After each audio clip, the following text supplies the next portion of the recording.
안녕하세요. 오늘의 데일리 뉴스레터에 오신 것을 환영합니다. 1. 미국 언론이 바이든에게 사임을 요구한다. 2. 중국은 포기했던 난제 한국이 해결했다. 3. 인도 최악의 다리 붕괴 사고. 한번 진실을 알아봅시다. 현재 미국이 중국을 견제한다는 목표를 내세우고 칩4동맹 등으로 한국을 초청하고 있지만 이는 겉보기에 불과합니다. 현재 미국이 원하는 것은 과거 일본을 무너뜨린 것처럼 한국을 무너뜨리고 반도체 산업의 주도권을 쥐는 것입니다. 과거 일본이 미국의 반도체를 넘어서려 하자 미일 반도체 협정을 통해 일본을 견제하기 시작했고 결국 일본은 이를 계기로 반도체를 포기하기에 이르렀습니다. 한국을 대하는 최근 미국의 태도는 과거 일본을 견제하던 모습과 꼭 닮았습니다. 바이든은 전기차를 시작으로 반도체, 바이오 산업에 이르기까지 한국을 견제하는 법안을 계속해서 내놓고 있습니다. 그런데 반도체 산업에서 한국을 견제하려는 바이든의 계획이 무너지고 있습니다. 바이든은 한국을 반도체 산업에서 밀어내고 미국 기업이 성장하는 사이에 틈을 대만과 일본을 이용해 메꾸려고 시도하고 있습니다. 그런데 바이든의 계획은 본격적으로 시도도 하기 전에 천벌을 받는 분위기입니다. 대만과 일본의 연일 지진과 태풍이라는 자연재해가 덮쳤고 대만의 경우에는 중국이 군사적 움직임을 시작할 것이라는 우려가 커지고 있기 때문입니다. 이에 반도체 수급과 관련해 한국의 중요성은 점점 커지고 있는데 한국 기업들이 미국 투자를 중단한다고 선언하자 미국 언론에서는 바이든을 몰아내야 한다는 목소리를 내기 시작했습니다. 바이든은 지난해 1월 취임 직후 세계 무대에 미국이 돌아왔다 고 외치며 트럼프 전부 정책과 단절을 선언했지만 지금까지 대외 경제 정책을 뜯어보면 트럼프 못지않게 짙은 보호주의 색채를 엿볼 수 있습니다. 지난해 7월 연방정부가 공공물자를 조달할 때 미국산 제품을 우선 구매하도록 미국산 부품 비중을 늘리는 바이 아메리카 정책이 대표적입니다. 지난해 11월 인프라 법안에는 신규 연방 인프라 건설 사업에 쓰이는 모든 철강은 미국에서 조달돼야 한다고 못 박았습니다. 여기에 인플레이션 감축법 IRA에서 미국산 전기차에만 세제 혜택을 주기로 하면서 민간 소비 시장에까지 바이 아메리카 정책이 확산되고 있습니다.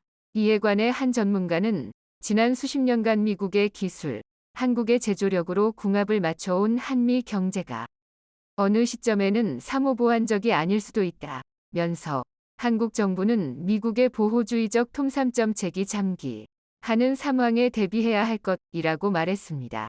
실제로 한국은 바이든의 발표 때마다 타격을 입고 있습니다. 현대차가 13조 투자를 약속했지만 보조금에서 제외됐고 삼성전자와 SK하이닉스는 미국의 공장을 짓기 위해서는 중국 공장을 모두 철수해야 합니다. 뿐만 아니라 지난해 G7.3회의에서 언급한 백신허브 약속은 물거품처럼 사라지고 있습니다. 여러 분야에서 미국은 바이 아메리카를 주장하고 있지만 가장 중요한 것은 반도체입니다. 반도체가 없으면 첨단 산업의 시작조차 할 수 없기 때문입니다. 문제는 미국의 반도체 의존도가 매우 높다는 것입니다. 한국의 영향력을 줄이기 위해서는 시간이 필요하며 이 과정에서 대만과 일본을 이용하겠다는 것이 바이든의 계획입니다. 먼저 미국은 일본과 이 나노 반도체 생산을 약속했고 대만은 일본의 지원금을 받고 TSMC 공장을 설립한다고 밝혔습니다. 한국은 이 과정에서 철저하게 외면당했습니다. 그런데 바이든의 계획이 시작도 전에 위기를 맞이한 상황입니다. 대만과 일본이 지진과 태풍에 타격을 입었기 때문입니다. 먼저 제14호 태풍 난마돌 위 영향에 세계 1위 자동차 기업인 도요타의 현지 공장 3곳이 가동을 중단했고 기시다 일본 총리는 미국 방문 일정을 하루 연기했습니다. 19일 현지 매체 등에 따르면 도요타는 자사 홈페이지를 통해 난마돌의 접근으로 인해 규슈 지역 공장을 폐쇄할 것이라고 밝혔습니다. 폐쇄될 3개의 공장은 주력 브랜드인 렉서스를 생산하는 미야타 공장, 후쿠오카현 미야와카시 엔진 및 기타 제품을 생산하는 카리타 공장, 토니타 타운 하이브리드 시스템 및 기타 제품을 생산하는 오구라 공장, 기타 큐슈시 후쿠오카현입니다. 아울러 일본 주요 통신사인 도코모, 소프트뱅크, KDDI, 라쿠텐 모바일 등은 이번 태풍의 영향으로 규슈 지역과 다른 지역에서 통신 장애가 발생했다고 각각 발표했습니다. 기시다 총리는 전국 각지에서 피해가 발생하고 있는 태풍에 대응하기 위해서 예정된 반미 일정을 20일로 연기하기로 했습니다. 일본 기상청은 난마돌이 수십 년에 한 번 있는 대규모 재해를 가져올 수 있다며 특별경보를 발령했는데, 이렇게 되면 일본에서 반도체 공장을 설립하려는 계획은 한동안 연기될 수밖에 없습니다. 여기에 대만은 사흘 연속 이어진 지진의 인프라가 초토화되고 있습니다. 로이터 통신에 따르면 대만에서는 지난 17일부터 이날 오전까지 규모 5.0 이상의 지진이 이어지고 있습니다. 미국 지질조사국 USGS은 19일 오전 10시 7분경 대만 화롄 남서쪽으로 66km 떨어진 곳에서 규모 5.5의 지진이 발생했고, 지진 발생 깊이는 13km로 측정됐다고 밝혔습니다. 각국의 주요 기상청은 이번 지진이 최근 대만 남동부 지역에서 발생한 감진에 따른 여진으로 파악하고 있습니다. 대만 기상당국 발표에 따르면 대만 남동부 지역에서는 지난 17일 밤부터 규모 6.023의 감진이 이어지고 있고, 보도에 따르면 17일 오후 9시 41분 현지 시간 첫 지진 발생 이후 18일 오전까지 여진만 60차례 이상 발생했습니다. 로이터 통신은 대만 기상청 발표를 인용해 지난 17일 대만 타이둥현에서는 규모 6.4의 지진이 발생했고, 18일에는 규모 6.9 지진으로 열차가 탈선하고 편의점이 무너지고 수백 명이 산속에 갇히는 사고가 발생했다고 보도했습니다. 대만에서는 3월에도 지진이 있었고, 잠시 TSMC 생산 라인 일부가 가동 중단됐습니다. TSMC는 지진 발생 후 대부분 반도체 공장 탭이 자동 중단됐고 일부 직원이 대피했다고 밝혔지만 엄청난 피해를 입었습니다. 반도체 공장은 잠깐이라도 멈추면 라인에 투입된 웨이퍼와 소재를 폐기해야 합니다. 지난해 TSMC 공장이 점전으로 6시간 가동 중단됐을 때 약 3만 개 웨이퍼가 영향을 받은 것으로 알려졌는데, 피해 금액은 10억 대만 달러, 약 400억 원로 추산됐습니다. 이번 지진으로 인한 웨이퍼 피해도 적지 않을 것이란 분석입니다. 대만이 흔들리면 미국의 산업도 같이 흔들릴 수밖에 없습니다. TSMC는 모든 스마트폰, 랩탑, 탄도미사일에 사용하는 첨단 반도체의 92%를 생산합니다. 엔비디아, 퀄컴, 애플 등 미국 회사들이 거의 모든 제조를 대만에 맡기고 있을 정도입니다. 미국에서는 대만 반도체 생산 능력이 작동하지 않거나 중국의 손에 들어간다면 미국의 기술 산업은 순식간에 멈출 것이라는 우려를 합니다. 이에 따라 미국은 대만에 군사 지원을 하되 중국의 대만 침공 때 직접 개입 여부는 뚜렷하게 밝히지 않는 전략적 모호성을 유지해 왔는데, 바이든은 이를 폐기하려는 움직임을 보이고 있습니다. 바이든은 18일 방영된 미국 CBS의 심층 인터뷰 프로그램인 60분에서 중국의 침공 때 대만을 방어할 것이냐는 물음에 사실 전례 없는 공격이 있다면 그렇게 할 것이라고 말했습니다. 우크라이나에서와 달리 미군 부대 병력이 방어에 나서는 것이냐고 구체적으로 질문하자 그렇다고 답변했습니다. 미국은 러시아의 침공을 받은 우크라이나에 무기를 지원하지만 확전 가능성을 우려해 직접 개입을 자제하고 있습니다. 그런데 대만은 미국이 직접 개입을 할 수 있다고 밝힌 것입니다. 러시아의 우크라이나 침공이 사실상 실패로 돌아가면서 중국이 대만을 침공할 가능성은 점점 낮아지고 있습니다. 실제로 최근 중국은 러시아와 거리를 두는 행보를 보이고 있으며 미국의 무기 판매로 인해 대만 점령은 사실상 불가능할 것이라는 예측이 나옵니다. 그런데 이런 상황에서 미국이 굳이 중국을 자극하는 발언을 내놓은 것으로 이는 중국의 대만 침공을 유도하기 위해서라는 의심을 커지게 만들고 있습니다. 바이든은 5월 일본 도쿄에서 열린 미일 정상회담 뒤 기자회견에서도 군사 개입 질문에 그렇다, 그것이 우리의 약속이라고 답했습니다. 하지만 논란이 커지자 정책에 전혀 변화는 없다고 말하는 등 전략적 모호성을 어떻게든 지키겠다는 의지를 보였습니다. 일각에서는 바이든 대통령이 실언한 게 아니냐는 관측도 있었으나 의도적 발언이라는 분석이 점점 힘을 얻고 있습니다. 실제로 로이터 통신은 바이든 대통령의 이번 군사 개입 가능성 시사가 지난번보다 선명하다며 중국을 자극할 것이 확실하다고 내다봤습니다. 이날 바이든은 중국을 향해 다른 강성 발언도 쏟아냈습니다. 바이든은 지난 7월 통화 때 시진핑 중국 주석에게 우크라이나를 침공한 러시아에 군사 지원을 하지 말라고 했다고 밝혔습니다. 그는 미국과 다른 국가들의 대중국 해외 투자가 차단될 것이라며 마음을 달리 먹으면 거대한 실수가 될 것이라고 경고했다고 설명했습니다. 과거 미국은 위기 상황에 대만을 초토화시키는 전략을 검토한 바 있습니다. 부서진 둥지라는 이름의 전략으로 중국이 대만을 공격할 경우 대만의 반도체 인프라를 파괴하고 인력은 모두 미국으로 가져와야 한다는 것입니다. 이는 최근 보여주는 미국의 바이 아메리카 전략과 그대로 일치합니다. 그런데 중국이 대만을 공격할 가능성이 줄어들자 중국을 자극하면서 대만 침공을 일부러 유도하고 있다고 볼 수 있습니다. 그런데 미국이 시도하고 있는 한국 죽이기 전략이 큰 효과를 보지 못할 것이라는 전망이 나오고 있습니다. 경제전문지 포천은 7일 바이든 정부에서 내세운 2,700억 달러 규모의 반도체 지원 법안은 정치적으로 중요한 성과이지만 실제로 큰 반향을 일으키지 않을 것이라고 보도했습니다. 바이든이 8월 초 서명한 반도체 지원 법안은 반도체 기업들의 미국 내 공장 투자에 700억 달러, 약 97조 원 규모 지원금과 세제 혜택 등을 제공하는 내용을 담고 있는데 반도체 기업들의 기술 연구개발 투자에는 2천억 달러, 약 277조 원에 이르는 예산과 비교하면 매우 부족한 액수입니다. 바이든 정부는 해당 법안을 통해 미국의 반도체 공급망을 확보함으로써 중국과 반도체 패권 경쟁에서 승기를 잡으려 하고 있는데 실제 성과를 두고 의문이 나옵니다. 이와 관련해 골드만삭스는 보고서를 내고 반도체 지원 법안은 매우 실망스러운 효과를 내는데 그칠 수 있다며 지원 규모가 업계 판도를 바꿔내기 충분하지 않다고 평가했습니다. 미국 정부가 막대한 세금을 들여 반도체 기업들의 현지 생산 투자를 유도하고 있지만 이는 반도체 기업들이 기존에 벌이던 투자 규모와 비교하면 미미한 수준이기 때문입니다.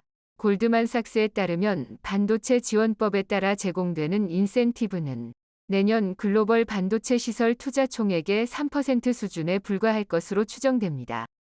더구나 반도체 공장을 신설하고 가동하기까지 수년의 시간이 걸린다는 점을 고려한다면 정부 지원 효과가 나타나는 시기도 매우 늦어질 수밖에 없습니다.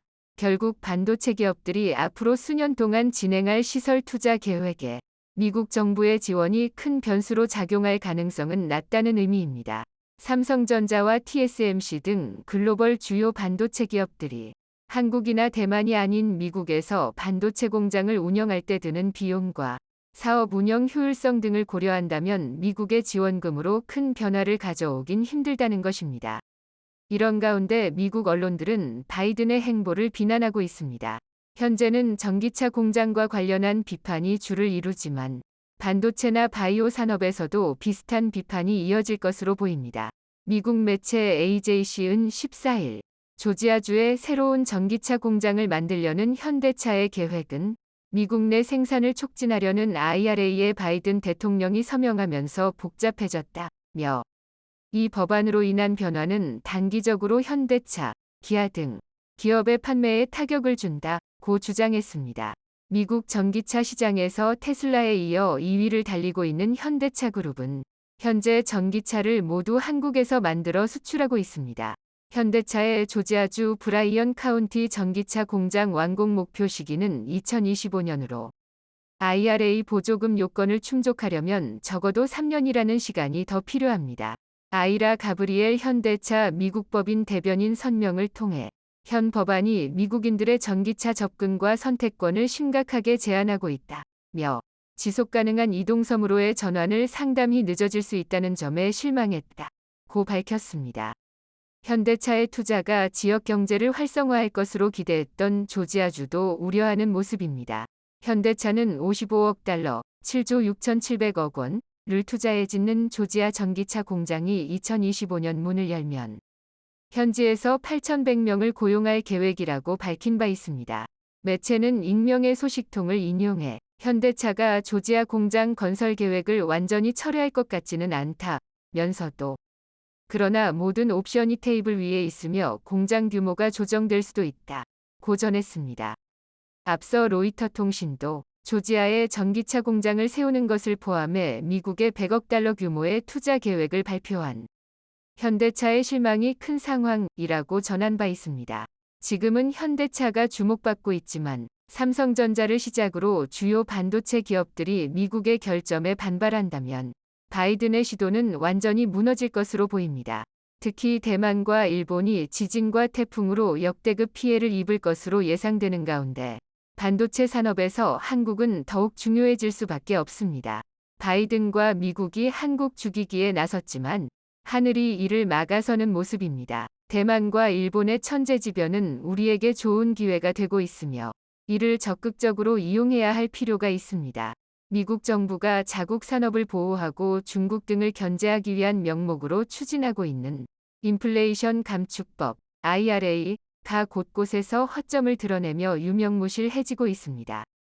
시작은 테슬라였습니다. 보조금 지급을 위한 세부 규칙이 알려지자 테슬라는 중국 배터리 업체 CATL과 손잡고 교묘하게 우회에 보조금을 챙겨버렸습니다. 테슬라의 모델 3 스탠다드 레인지 RWD는 배터리는 북미에서 생산 및 조립된 부품을 50% 이상 써야 한다는 조건은 충족하지 못했지만 미국 또는 미국과 FTA를 체결한 국가에서 추출하고 가공한 배터리 광물을 40% 이상 써야 한다는 요건을 채워 최대 7,500달러의 절반인 3,750달러 지급 대상에 이름이 올랐습니다.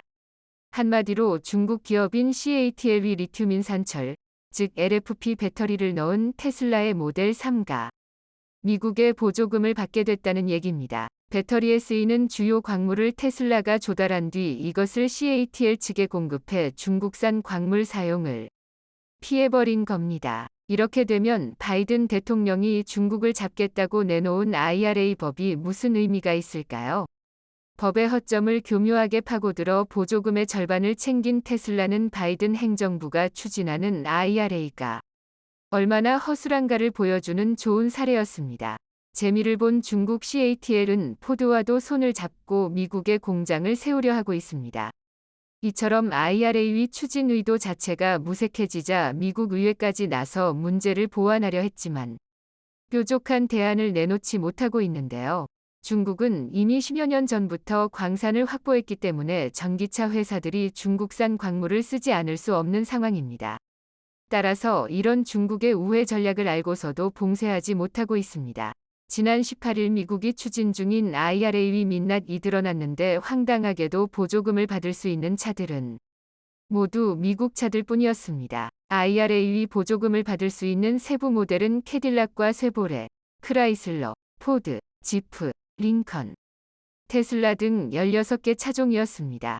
지난해까지는 39개 모델이 보조금을 받았지만 한국을 비롯해 일본, 독일 등 7개 브랜드는 빠졌습니다. 결국 미국이 만든 IRA는 동맹국들에게 피해를 주고 중국은 교묘하게 빠져나갔습니다. 그동안 현대차와 기아 전기차 모델 중 유일하게 보조금을 받던 모델은 미국 엘라베마 공장에서 조립되는 현대차 GV70이었는데 이번에는 지급 대상에서 빠졌습니다. GV70에 들어가는 SK-on이 배터리 셀이 중국에서 제조된다는 게 이유입니다. 이 때문에 최종 생산지는 미국인데도 중국산 딱지가 붙어 이번 보조금 대상에서 빠지게 되었습니다. 상황이 이렇게 되자 미국 주요 언론들조차 바이든이 내놓은 인플레이션 감축법에 대해 비판적 논조를 이어가며 한국의 입장을 옹호하고 있습니다. 특히 LA타임스는 이렇게 보도했습니다. 현대차그룹은 테슬라에 필적하는 전기차 경쟁력을 갖췄으나 바이든 행정부의 IRA로 불이의 일격을 당했다. 미 행정부가 현대차의 기습 공격을 감행한 것이다. LA타임스는 작년 1에서 3분기 아이오닉 5와 기아 EV6 판매량이 전기차 시장에서 2위권 경쟁자였던 포드의 머스탱 마하이를 추월했다면서 가격 경쟁력을 갖춘 현대차가 전기차 대중화 시대를 향해 전진했다고 호평했습니다. 현대차 그룹의 전기차들을 테슬라의 주요 경쟁자로 같은 반열에 놓고 비교한 겁니다. 그러면서 LA타임스는 IRA가 미국에서 EV를 만들고 판매하는 포드, GM, 테슬라와 같은 경쟁사들의 세금 혜택을 주지만 이 법은 미국에 투자하고 미국 시민을 고용하는 회사들에게 불이익과 모욕을 준다고 비판했습니다. 실제로 미국 정치권에서 초차 바이든의 인플레이션 감축법은 실패했다는 반응이 잇따르고 있습니다. 미 하원은 IRA 전기차 보조금의 허점을 이용해 중국으로 돈이 흘러들고 있다며 포드와 CATL의 배터리 공장을 국가 안보를 위협하는 트로이의 목마라고 비판하고 있습니다. 공화당 마크 루비오 상원의원은 IRA 보조금이 CATL로 흘러 들어가지 않도록 차단하는 법안을 발의했는데요. 하지만 과연 이 법안이 어느 세월에 통과되어서 IRA 법의 잘못된 점을 고칠 수 있을지는 회의적인 시각이 많습니다. 그런데 일각에서는 IRA가 한국의 전기차와 배터리 기업의 경쟁력에 큰 타격을 주지 않을 것이란 전망도 나오고 있습니다. 결과적으로 한국의 경쟁 모델도 보조금 지급을 못 받게 되었기 때문입니다. 경쟁 모델인 테슬라 모델 X, BMW X5도 보조금을 못 받게 되었습니다. 따라서 한국 전기차들은 지금도 이들보다 30%나 저렴하기 때문에 여전히 가격 경쟁 면에서 우위를 점하고 있기 때문인데요. 또한 현대가 미국에 짓는 새 공장이 완공되고 EV9이 미국에서 생산돼 $3,750의 보조금을 받는다면 그때는 한국 전기차가 압도적인 경쟁력을 갖게 될 것입니다. 더구나 현대와 기아는 보조금을 못 받게 됐다고 해서 손 놓고 있지는 않았습니다. IRA 예외 규정으로 세액공제를 받을 수 있는 리스나 렌트와 같은 상업용 차량 판매를 통해 시장 점유율을 지켜가면서 보조금 대상에서 제외된 GV72 배터리를 현재 중국산에서 북미산으로 대체하는 방안을 찾고 있습니다. 한국 기업들은 문제가 생겼을 때 해결 방법을 빠르게 찾는 것 하나는 세계 최고이기 때문입니다. 무엇보다 지금 한국의 저력은 IRA라는 복병을 오히려 우리에게 호재로 만들고 있는 데에서도 드러나고 있습니다. 미국에서 보조금을 계속 받게 된 미국산 전기차 모델 대부분이 K-배터리, 즉 한국산 배터리로 채워져 있기 때문입니다. 미국에서 생산된 전기자동차에만 보조금을 주는 IRA의 수혜 전기차 22종 가운데 절반인 11종 안에는 LG 에너지 솔루션의 배터리가 장착돼 있습니다.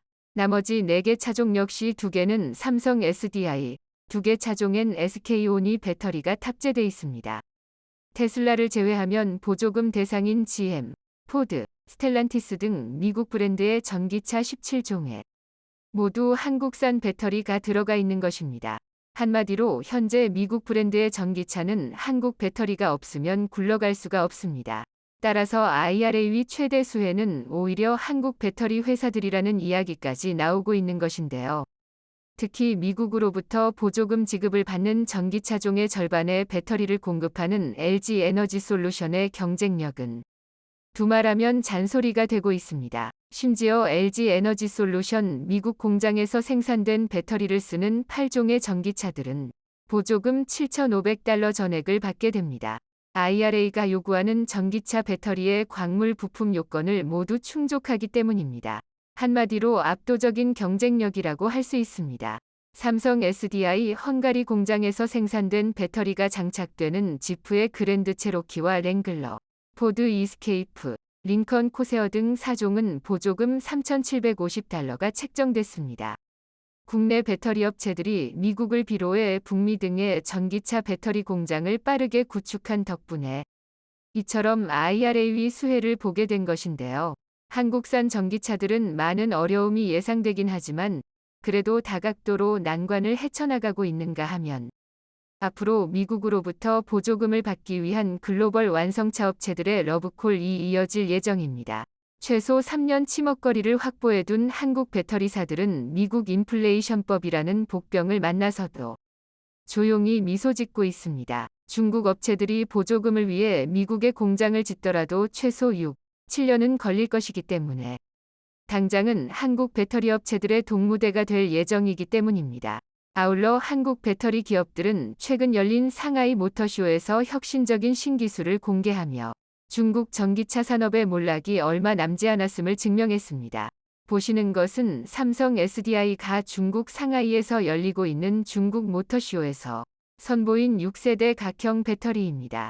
삼성 SDI는 전기차 주행거리와 충전 속도를 향상시킬 수 있는 고에너지 밀도와 금속 충전 기술을 적용한 6세대 각형 배터리를 소개해 바이어들의 눈길을 사로잡았는데요.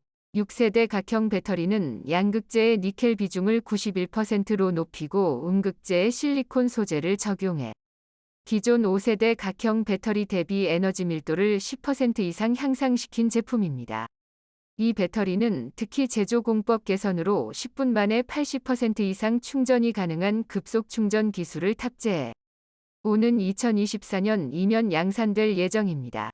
삼성 SDI는 이번 모터쇼에서 기존 원통형 배터리 대비 크기를 키우고 성능을 극대화한 배터리 신규 플랫폼을 선보이며 한국 기업들이 전기차 배터리 분야를 선도하고 있음을 확인시켜 주었습니다. 미국이 이상한 법을 만들고 중국이 싸구려 배터리로 열심히 쫓아왔도 전기차 시장의 절대 강자는 한국이라는 사실은 앞으로도 달라지지 않을 것입니다.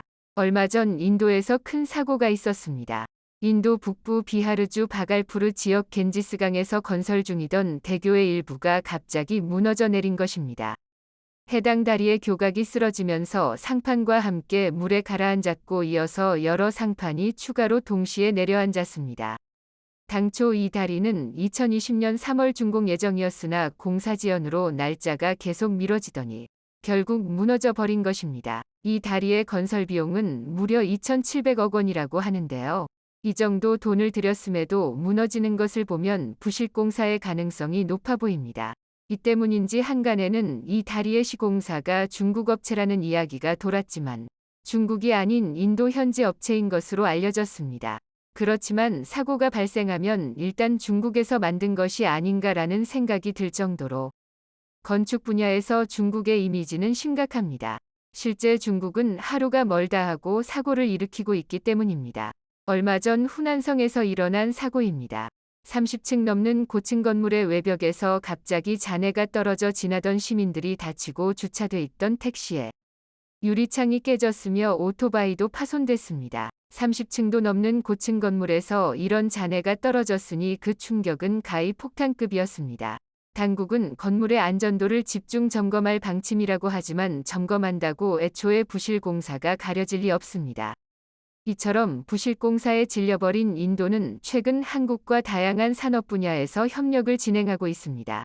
여기에도 이유가 있습니다. 한국 기업이 건설했다면 탄탄하게 지어지고 웬만한 사고는 일어나지 않을 만큼 믿을 수 있기 때문입니다. 최근 인도는 자동차뿐 아니라 휴대전화, 가전 등 고성장이 예상되는 분야에서 더구나 산업계 안팎에선 삼성, LG 등 한국 대기업들이 중국 경제의 불확실성을 염두에 두고 대체 시장인 인도에 미리 투자한 전략이 이제 빛을 발하고 있다고 평가합니다.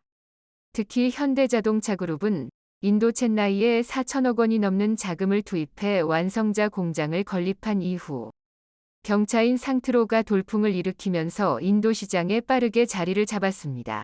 이른바 인도 국민 경차로 불린 상트로 효과로 올해 상반기 판매량 34만 대를 기록했고 지난해 인도 시장에서 81만 대를 팔아치운 이후 올해는 사상 최다 판매량을 기록할 것으로 전망하고 있습니다. 1995년 국내 대기업 중에 처음으로 인도 시장에 진출한 삼성전자는 인도 노이다에 연간 1억 대 이상을 생산하는 세계 최대 규모의 스마트폰 공장을 완공한 후 지속적인 투자를 하고 있는 중입니다. 인도가 이처럼 한국 기업들과 협력을 강화하는 이유는 한국에 대한 신뢰가 높기 때문입니다. 실제로 얼마 전 있었던 인도 교각 사고의 경우 한국 시공사에 맡겼으면 일어나지 않았을 것이라는 전망이 지배적입니다. 방글라데시 파드마 대교가 좋은 사례입니다. 방글라데시 최대의 토목공사였던 파드마 대교 공사로 인해 한국에 대한 신뢰가 확고해졌기 때문입니다. 파드마 대교는 약 4조 원이 투입된 대공사이자 난공사였습니다. 원래 이 대교는 중국 건설사가 건설 중이었지만 물살이 세고 지반이 약해 공사가 진척되지 못하고 있었는데요. 결국 뒤늦게 한국도로공사가 투입돼 난공사를 해결했고 시공감리 사업의 주관사로서 현지의 호평을 이끌어내자 한국 건설의 실력과 국제적 위상을 높인 공사로 유명합니다. 원래 파드마강을 잇는 특수교량 사업은 그 누구도 엄두를 내지 못하고 있었습니다. 방글라데시 국토의 특성상 대부분 모래 지역인데다가 지하 100m 이상을 파내려가도 지지해 줄 만한 파마드 대교 건설을 맡고 있던 중국 업체는 이 난공사를 헤쳐나갈 기술력이 없었습니다. 교량 기둥에 5에서 6개씩 들어갈 거대한 파일을 박았지만 소용이 없었고 우기에 따라 급변하는 수위와 급류 때문에 교량을 세울 수도 없었습니다. 다급해진 발주처인 방글라데시 교량청이 유럽의 유명기관에도 자문을 구했지만 뾰족한 해법을 찾지 못했습니다. 이런 혹독한 환경에서 한국도로공사는 인천대교 등 감리에 참여한 경험을 살려 파드마대교 감리 사업을 진행했습니다. 그동안 감리 사업은 과거 미국이나 유럽, 일본 회사들이 맡아왔고 한국 업체들은 시공을 담당하는 것이 통상적이었습니다. 하지만 한국도로공사의 기술력이 과거 건설 선진국의 자리를 미국, 유럽에서 한국으로 대체시켜 버린 것입니다.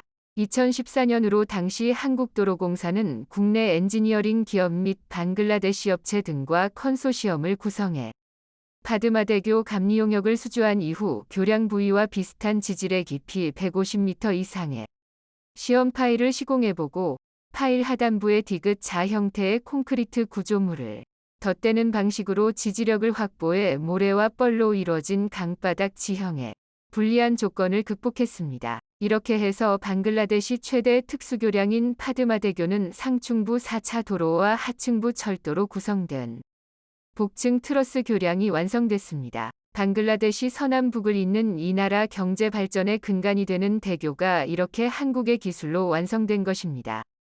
방글라데시 정부에서도 처음에는 공사 기간이 늦어지는 것과 관련해 의구심을 보였다고 합니다. 하지만 현장을 찾은 방글라데시 고위 관료들은 도로공사의 검증 가능하고 안전한 감리에 감탄하고 돌아갔다고 전해집니다. 파마드 대교 건설은 한국의 확실한 건설 기술력에 대한 방글라데시 정부의 확실한 믿음을 얻어낸 중요한 계기가 되었습니다. 비슷한 사례는 또 있습니다. 방글라데시에는 현지인들이 도깨비 도로라고 부르는 특이한 구간이 있는데요.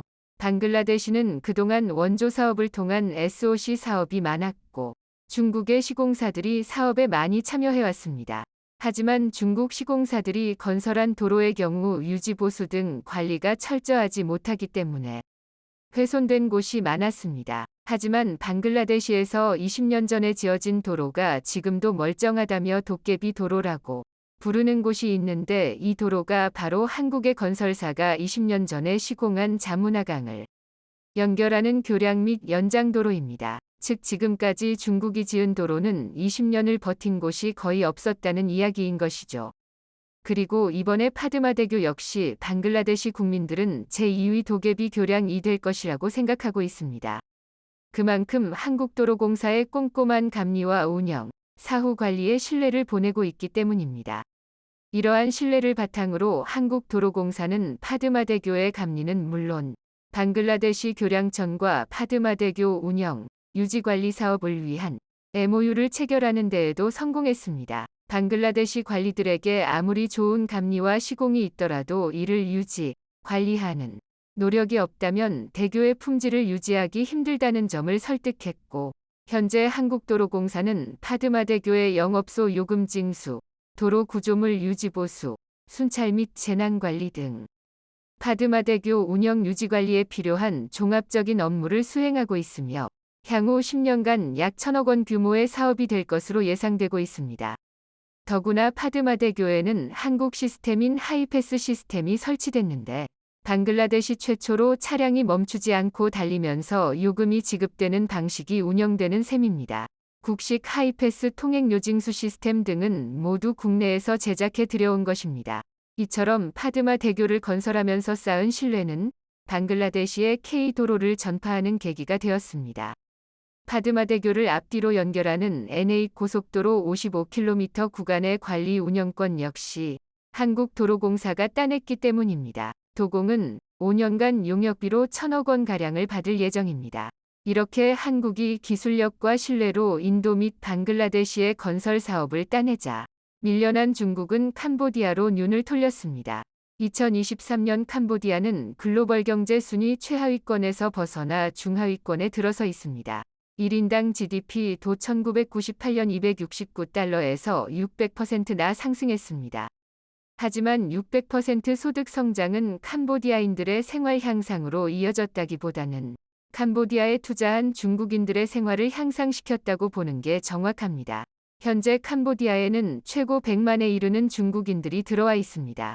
푸놈펜의 기적이라 불리는 캄보디아 경제성장의 수혜자는 중국과 중국인인데도 통계로 보면 캄보디아인들의 생활이 향상된 듯한 착시 현상이 나타나는 것인데요.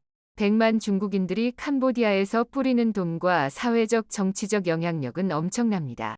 중국 투자의 핵심은 인프라 구축에 있습니다.